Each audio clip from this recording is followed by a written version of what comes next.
ਕਾਮਯਾਬੀ ਮਿਲਦੀ ਏ ਉਸ ਕਾਮਯਾਬੀ ਦੀ ਕਦਰ ਵੀ ਹੁੰਦੀ ਹੈ। ਪਤਾ ਹੁੰਦਾ ਕਿ ਮੈਂ ਮਿਹਨਤ ਕਰਕੇ ਤੇ ਇਹ ਚੀਜ਼ ਹਾਸਲ ਕੀਤੀ ਹੈ, ਚਾਹੇ ਮੋਬਾਈਲ ਹੈ, ਗੱਡੀ ਹੈ, ਘਰ ਹੈ, ਕਾਰੋਬਾਰ ਹੈ। ਜਿਹੜਾ ਸ਼ਾਰਟਵੇ ਤਲਾਸ਼ ਕਰਕੇ, ਸ਼ਾਰਟ ਰਸਤਾ ਤਲਾਸ਼ ਕਰਕੇ, ਇਖਤਿਆਰ ਕਰਕੇ ਬੰਦਾ ਕੰਮ ਕਰਦਾ, ਉਹਦੀ ਕਦਰ ਨਹੀਂ ਹੁੰਦੀ। ਮਿਸਾਲ ਤੌਰ ਤੇ ਇੱਕ ਬੰਦੇ ਨੇ ਜ਼ਮੀਨ ਖੁਦ ਖਰੀਦੀ, ਗੱਡੀ ਖੁਦ ਖਰੀਦੀ, ਉਹਨੂੰ ਉਹਦੀ ਕਦਰ ਹੈ, ਉਹਨੂੰ ਪਤਾ ਹੈ ਕਿ ਇੰਨੀ ਮਿਹਨਤ ਕਰਕੇ ਤੇ ਇਹ ਚੀਜ਼ ਮੈਂ ਹਾਸਲ ਕੀਤੀ। ਇੱਕ ਚੀਜ਼ ਮੁਫਤ ਦੇ ਵਿੱਚ ਮਿਲ ਜਾਂਦੀ, ਮਿਸਾਲ ਤੌਰ ਤੇ ਜ਼ਮੀਨ ਹੈ, ਉਹ ਮੁਫਤ ਦੇ ਵਿੱਚ ਪਿਓ ਦਾਦੇ ਤੋਂ ਵਿਰਾਸਤ ਦੇ ਵਿੱਚ ਮਿਲ ਗਈ, ਉਹਦੀ ਉਹ ਕਦਰ ਨਹੀਂ ਹੋਣੀ ਜਿਹੜੀ ਕਦਰ ਖੁਦ ਮਿਹਨਤ ਕਰਕੇ ਖਰੀਦੀ ਚੀਜ਼ ਦੀ ਕਦਰ ਹੁੰਦੀ। ਸੋ ਇਸੇ ਤਰ੍ਹਾਂ ਅੱਜ ਦੇ ਸਾਡੇ ਨੌਜਵਾਨ ਕਰਦੇ ਕੀ ਨੇ, ਸ਼ਾਰਟਵੇ ਤਲਾਸ਼ ਕਰਦੇ ਨੇ, ਦਰਮਿਆਨੀ ਰਾਸਤਾ, ਸ਼ਾਰਟ, ਰਾਤੋਂ ਰਾਤ ਵਾਇਰਲ ਹੋਈ ਆਈਏ। ਉਹਦੇ ਵਾਸਤੇ ਕਰਦੇ ਕੀ ਨੇ, ਕਦੀ ਕਿਸੇ ਦੇ ਪੈਰ ਫੜ ਲੈਂਦੇ ਨੇ ਤਾਂ ਕਿ ਅੱਗੇ ਆਈ ਆਈਏ, ਜਾਂ ਕਿਸੇ ਦੀਆਂ ਲੱਤਾਂ ਖਿੱਚਣ ਲੱਗ ਪੈਂਦੇ ਨੇ ਕਿ ਅਸੀਂ ਅੱਗੇ ਆਈ ਆਈਏ, ਜਾਂ ਕਿਸੇ ਦੇ ਮੋਢਿਆਂ ਤੇ ਚੜ੍ਹ ਕੇ ਖਲੋ ਜਾਂਦੇ ਨੇ। ਯਾਦ ਰੱਖਿਓ, ਕਿਸੇ ਦੇ ਮੋਢਿਆਂ ਤੇ ਚੜ੍ਹ ਕੇ ਖਲੋ ਜਾਈਏ ਤੇ ਕੱਦ ਉੱਚਾ ਕਰ ਲਈਏ ਨਾ, ਤੇ ਉਹ ਕੱਦ ਉੱਚਾ ਨਹੀਂ ਹੁੰਦਾ।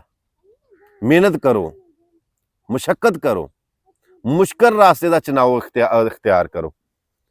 ਜਿਹੜੇ ਲੋਕ ਮਿਹਨਤ ਕਰਕੇ, ਮੁਸ਼ੱਕਤ ਕਰਕੇ, ਜੱਦੋ ਜਹਿਦ ਕਰਕੇ ਅੱਗੇ ਆਉਂਦੇ ਨੇ, ਉਹਨਾਂ ਨੂੰ ਕਦਰ ਹੁੰਦੀ, ਉਹਨਾਂ ਨੂੰ ਪਤਾ ਹੁੰਦਾ, ਫਿਰ ਉਹਨਾਂ ਨੂੰ ਕਦਰ ਵੀ ਹੁੰਦੀ ਹੈ। ਤੇ ਅਗਰ ਕੋਈ ਬੰਦਾ ਹੋਰ ਵੀ ਮਿਹਨਤ ਕਰਕੇ ਅੱਗੇ ਆਇਆ ਹੋਵੇ ਤਾਂ ਉਹਨਾਂ ਨੂੰ ਪਤਾ ਹੁੰਦਾ ਕਿ ਯਾਰ ਕਿੰਨਾ ਔਖਾ ਹੈ, ਕਿੰਨਾ ਮੁਸ਼ਕਲ ਹੈ। ਨੌਜਵਾਨ ਕੀ ਕਰ ਰਹੇ ਨੇ, ਅਕਸਰੀਅਤ, ਸਾਰੇ ਨਹੀਂ, ਅਕਸਰੀਅਤ ਸੋਸ਼ਲ ਮੀਡੀਆ ਦੇ ਉੱਤੇ ਬੈਠੇ ਸਰਚ ਕਰਦੇ ਰਹਿੰਦੇ ਨੇ ਕਿ ਕਿਸੇ ਮਜ਼ਹਬੀ ਸ਼ਖਸੀਅਤ ਦੀ ਬਾਤ ਹੋਈਏ, ਕਿਸੇ ਸਿਆਸੀ ਸ਼ਖਸੀਅਤ ਦੀ ਬਾਤ ਹੋਈਏ, ਜਾਂ ਕੋਈ ਇੰਟਰਨੈਸ਼ਨਲ ਐਸੀ ਬਾਤ ਹੋਈ ਕਿ ਜੋ ਚੱਲਦਾ ਪਿਆ ਉਹਦੇ ਉੱਤੇ, ਮਿਸਾਲ ਤੌਰ ਤੇ ਕਿ ਮਜ਼ਹਬੀ ਸ਼ਖਸੀਅਤ ਹੈ, ਅਗਰ ਉਹਦੀ ਕੋਈ ਐਸੀ ਬਾਤ ਵੀਕ ਪੁਆਇੰਟ ਬਿਲਖਸੂਸ ਮਿਲ ਗਿਆ, ਬਸ ਉਹਨੂੰ ਜ਼ਲੀਲ ਕਰ ਛੱਡੇ। ਆਪਣੇ ਕੋਲ ਕੰਟੈਂਟ, ਕਾਨਫੀਡੈਂਸ, ਟੈਲੈਂਟ ਕੀ ਹੈ, ਕੁਝ ਵੀ ਨਹੀਂ। ਸੋ ਮੇਰੇ ਨਜ਼ਦੀਕ ਤੁਹਾਡੀ ਮੈਂ ਨਹੀਂ ਗੱਲ ਕਰਦਾ, ਮੇਰੇ ਨਜ਼ਦੀਕ ਉਹ ਫੇਲ ਹੁੰਦੇ ਨੇ ਜਿਹੜੇ ਛੇਤੀ ਛੇਤੀ ਸ਼ਾਰਟਵੇ ਤਲਾਸ਼ ਕਰਕੇ ਰਾਤੋਂ ਰਾਤ ਵਾਇਰਲ ਹੋ ਜਾਣ, ਮਸ਼ਹੂਰ ਹੋ ਜਾਣ। ਯਾਦ ਰੱਖਿਓ, ਉਹਨਾਂ ਦਾ ਚੱਲਣਾ ਵੀ ਸ਼ਾਰਟ ਟਾਈਮ ਵਾਸਤੇ ਹੁੰਦਾ। ਮੈਨੂੰ 7 ਸਾਲ ਹੋ ਗਏ, 7 ਸਾਲ ਸੋਸ਼ਲ ਮੀਡੀਆ ਤੇ ਮੈਂ ਮੁਤਦਿਲ ਰਹਿ ਕੇ ਚੱਲ ਰਿਹਾ, ਮੁਤਦਿਲ, ਦਰਮਿਆਨਾ, ਔਰ ਅਲਹਮਦੁਲਿਲਾ ਸੁਮਾ ਅਲਹਮਦੁਲਿਲਾ ਚੱਲਣਾ ਪਿਆ। ਮੈਨੂੰ ਇੰਨਾ ਪਤਾ ਹੈ, ਅੱਜ ਤੱਕ ਕਿਸੇ ਨੂੰ ਬਿਜ਼ਤ ਕਰਕੇ, ਕਿਸੇ ਦੀਆਂ ਲੱਤਾਂ ਖਿੱਚ ਕੇ, ਕਿਸੇ ਦੇ ਪੈਰ ਫੜ ਕੇ, ਜਾਂ ਕਿਸੇ ਦੇ ਮੋਢਿਆਂ ਤੇ ਖਲੋ ਕੇ ਮੈਂ ਅੱਗੇ ਨਹੀਂ ਆਇਆ।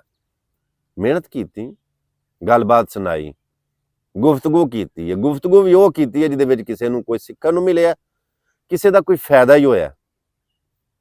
ਮੈਂ ਆਪਣੀ ਗੱਲ ਕਰਨਾ ਨਾ, ਉਹ ਜਿਵੇਂ ਆਂਦੇ ਨਾ, ਪੰਜਾਬੀ ਦੀ ਮਿਸਾਲ ਹੈ ਕਿ ਆਪਣੀਆਂ ਨਾ ਦੱਸਾਂ ਤੇ ਪਰਾਈਆਂ ਕਰ ਕਰ ਹੱਸਾਂ।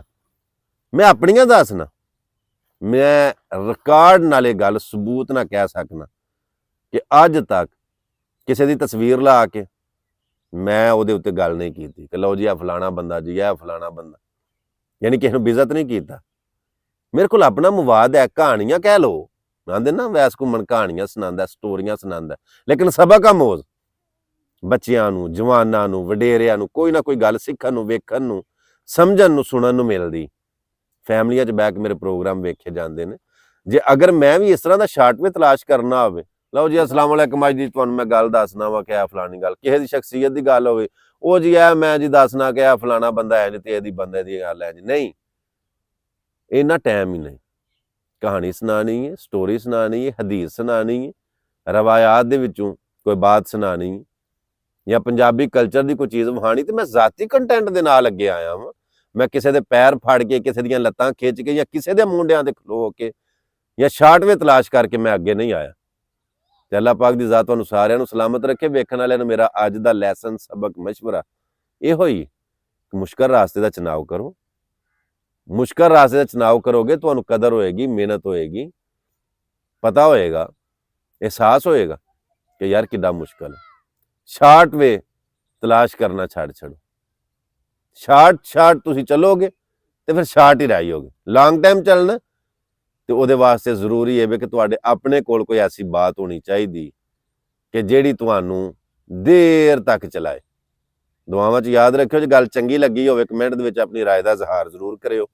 ਅੱਗੇ ਸ਼ੇਅਰ ਲਾਜ਼ਮੀ ਕਰ ਛੜਿਓ। ਮਿਲਾਂਗੇ ਇੱਕ ਨਵੀਂ ਵੀਡੀਓ ਦੇ ਨਾਲ। ਅੱਲਾ ਸੋਹਣੇ ਦੇ ਵਾਲੇ। ਅਸਲਾਮ ਅਲੈਕੁਮ ਰਹਿਮਤੁਲਾਹਿ ਵਬਰਕਾਤੁਹੂ।